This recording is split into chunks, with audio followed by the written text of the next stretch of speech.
Hi guys, welcome to my channel. ఈరోజు నేను మీకు వచ్చేసి చూపించేది ఫ్యాంట్ అంటే పంజాబీ డ్రెస్ మీద ఫ్యాంట్. ఇంకొకటి ఏంటంటే ఇది యూనిఫామ్ కూడా సేమ్ ఇలాగే పంజాబీ లాగే కుట్టించుకుంటారు కదా చాలామంది యూనిఫామ్స్కి. సో అలాగే కుడుతున్నాను. ఓపెన్స్ ఏమో మన ఆపోజిట్స్ ఉండేలాగా, క్లోజెస్ ఏమో మన వైపు ఉండేలా చూసుకొని ఫోల్డింగ్స్ వేసుకొని 2 అంటే 4 వచ్చినాయేమో లేవో చూసుకోవాలి. క్లోజెస్ మన వైపు ఉండాలి, ఆపోజిట్ సైడ్ ఏమో ఓపెన్స్ ఉండాలి. కూరలు అన్నీ సమానంగా ఉన్నాయో లేవో చూసుకొని ఒకసారి పైన ఇప్పుడు నాకు ఇచ్చిన కస్టమరు అది ప్యాంట్ ఇవ్వలేదు, మామూలుగా కొలతతో కట్ చేయమని చెప్పారు. సో అందుకని కొలతతో కట్ చేస్తున్నాను.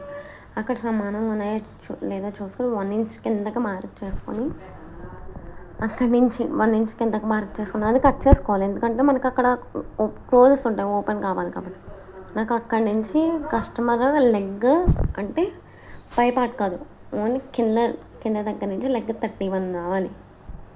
అంటే పైన ముక్కలు అతుకుతాం కదా, ఆ ముక్కలు కాకుండా దీనికి 31 వచ్చి ఎక్స్ట్రాగా 3 ఇంచెస్ మార్క్ చేసుకుంటున్నాను. ఎందుకంటే మనం మడత వేసి కుడతాం కదా, పంజాబీ ప్యాంట్ అంటే మీకు తెలుసు కదా ఎలా ఉంటుందో, మడత వేసి కుడతాం కాబట్టి ఎక్స్ట్రాగా 3.5 ఇంచెస్ కానీ 3 ఇంచెస్ కానీ తీసుకోవాలి. తీసుకున్నాక నాకు ఇప్పుడు ఇది లెంగ్త్ ఎంత ఉందో, ప్యాంట్ లెంత్ ఉంది, ఎక్కువ కుర్చీలు రావాలి వాళ్ళకి. సో కుర్చీలు రావడానికి ఆ లెంత్ ఎంత ఉందో మొత్తం తీసేసుకుంటున్నాను. ఆ లెంత్ ఎంత ఉందో మొత్తం తీసేసుకుంటే ఎక్కువ కుర్చీలు వస్తాయన్నమాట వాళ్ళకి.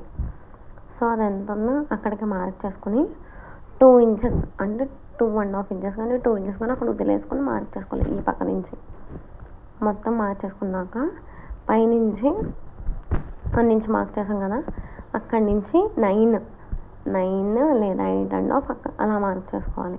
మనకి ఇచ్చే సైజు బట్టి ఉంటుంది. నేను ఇప్పుడు 31 కట్ చేశాను కాబట్టి 8.5 లేదా 9 అంతే, అంతకుమించి దాటకూడదు. నేను ఇప్పుడు ఇది నాకు 9 కట్ చేసుకుంటున్నాను.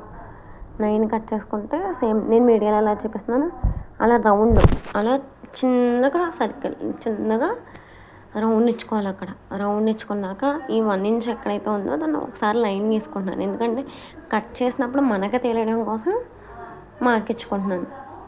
ఇప్పుడు అక్కడ నాకు వాళ్ళ లెంత్ రౌండ్ లెంత్ ఎంత ఉందో చూసుకొని 6 లేదా 6.5, అంతకు మించి ఎక్కువ ఎవరిది ఉండదు. కొంచెం ఇంకా లావుగా ఉంటే వాళ్ళకు ఉంటుందేమో, కానీ మీడియం సైజ్ వాళ్ళకి 6 తీసుకుంటే సరిపోతుంది. ఇప్పుడు నేను మీడియాలో ఎలా చూపిస్తున్నాను, అక్కడికి నేను హ్యాండ్ నుంచి గీస్తాను చూస్తారా, అక్కడికి 1 ఇంచ్ కిందకి మార్క్ చేసుకొని సేమ్ నేను మీడియాలో చూస్తున్నట్టు క్రాస్గా గీసుకుంటే సరిపోతుంది. క్రాస్గా గీసుకుంటే సరిపోతుంది. ఇప్పుడు ఎక్స్ట్రాగా 1.5 ఇంచుకి మార్క్ చేసుకోండి, ఎందుకంటే ఖర్చులకి. ఒకవేళ మనం కొట్టుకునే వాళ్ళకి అక్కడ నాకు చెప్పిన కస్టమర్ ఏంటంటే ఖర్చులకు కూడా ఉంచమ్మా అని చెప్పారు. అందుకని నేను ఎక్స్ట్రాగా 1.5 ఇంచుకి మార్క్ చేసుకొని ఖర్చు ఉంచుతున్నాను. కుట్టుకు కూడా వెళ్తుంది కదా కొంచెం, అందుకని ఎక్స్ట్రాగా 1.5 ఇంచాను సరిపోతుంది. దీన్ని ఇప్పుడు నేను ఎలా అయితే మార్క్ చేశానో సేమ్ అలాగే కట్ చేసుకో.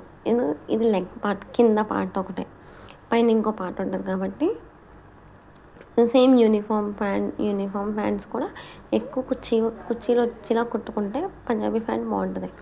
ఎందుకంటే కింద పిల్లలు గట్ట కింద కూర్చుని ఉంటారు కదా, ఆ కూర్చున్నప్పుడు విడిపోకుండా ఉంటుంది ప్యాంట్. ఇప్పుడు నేను మీకు కట్ చేసి చూపించిన 1 ఇంచ్ ఆ ప్యాంట్కి మనం బొంద కట్టుకుంటాం కదా, ఆ బొంద ఉంచేస్తే సరిపోతుంది. ఎందుకంటే 4 మడతలు కదా, అందుకని అది అలా ఉంచేస్తే సరిపోతుంది. ఇప్పుడు నేను వీడియోలో చూపిస్తున్నాను, ఎలా అయితే చూపిస్తున్నానో సేమ్ అలాగే కట్ చేసుకుంటే సరిపోద్ది. పంజాబీ ప్యాంట్ కుర్చీలు ఎక్కువ వస్తే గేరాగా ఉంటుంది ఎక్కువ, సేమ్ మన ప్లాజా ప్యాంట్స్ అలా ఉంటుంది. సేమ్ అలాగే గేరాగా ఫ్రీగా ఉంటుంది. ఇది అలా ఫ్రీగా ఉంటుంది. స్కూల్కి వెళ్ళే పిల్లలకైనా, ఇంట్లో ఉండే పెద్దవాళ్ళు ఎక్కువ ఈ మధ్యన డ్రెస్సెస్ వేసుకుంటున్నారు కదా, వాళ్ళకైనా సరే అలా లూజ్గా ఉండే ప్యాంట్స్ ఫ్రీగా ఉంటుంది. నేను ఇప్పుడు కట్ చేసేది కాటన్ ప్యాంట్ అనమాట. నేను పంజాబీ ఈరోజు నాకు కస్టమర్ తెచ్చేసింది cotton dress. So cotton dress కాబట్టి కొంచెం మనం కాటన్ డ్రెస్ అనేటప్పటికి కొంచెం ఎక్స్ట్రాగానే తీసుకోవాలి. ఎందుకంటే మనం తడిపినప్పుడు ఒకవేళ లాగేస్తుంది, ఇలా ఉంటుంది. నేను లైనింగ్ ఆల్రెడీ తడిపాను, అంటే టాప్కి వేసుకునే లైనింగ్ తడుపుకోవాలి. ఎందుకంటే మనం ప్యాంట్కి లైనింగ్ వేసుకోం కదా. ఒకసారి కాటన్ కాబట్టి 1/2 ఇంచ్ లేదా 1 ఇంచ్ ఎక్స్ట్రా పెట్టుకుంటే మంచిది. ఎందుకంటే కుట్టినప్పుడు ఒకలా తీసుకుంటే మనం తడిపిన తర్వాత ఏమవుద్దంటే గమ్ముని లాగేస్తాం అలా ఉంటది. అందుకని. ఇప్పుడు మనకి కింద కాలు పట్టీ అయిపోయింది కదా! ఇప్పుడు పై పట్టీ తీసుకోవాలి. పై పట్టీ తీసుకుంటే ఎలాగంటే పై పట్టీ మనకి కట్ చేసిన తర్వాత ఎక్స్ట్రాగా ముక్క ఉంటుంది కదా! కదపకుండా ఆ ముక్కనే ఇటు సైడ్‌కి మన లెగ్ దగ్గర మార్క్ చేసుకున్నాం కదా! సేమ్ అలాగే మార్క్ చేసుకొని ఇప్పుడు నేను వీడియోలో చూపిస్తున్నాను చూసారా? సేమ్ ఆ ప్లేస్‌లోనే మనకి పై పట్టీలు 4 ముక్కలు రావాలి. 4 ముక్కలు వస్తే మనకి ఫ్రీగా ఉంటది. 4 ముక్కలు వస్తే నేను ఇప్పుడు దీనికి పై పట్టీకి 11 తీసుకుంటున్నాను. పైన 11 తీసుకుంటున్నాను. అటు నుంచి 11 అడ్డంగా 11 నిలువుగా 11 తీసుకుంటున్నాను. నిలువుగా 10 అడ్డంగా 11 తీసుకుంటున్నాను. అలా తీసుకొని ఒక స్క్వేర్ బాక్స్ షేప్‌లో కట్ చేసుకుంటే సరిపోతుంది. అంతే hand cutting easy. Shape 4 sides cut చేసుకోవాలి దాన్ని.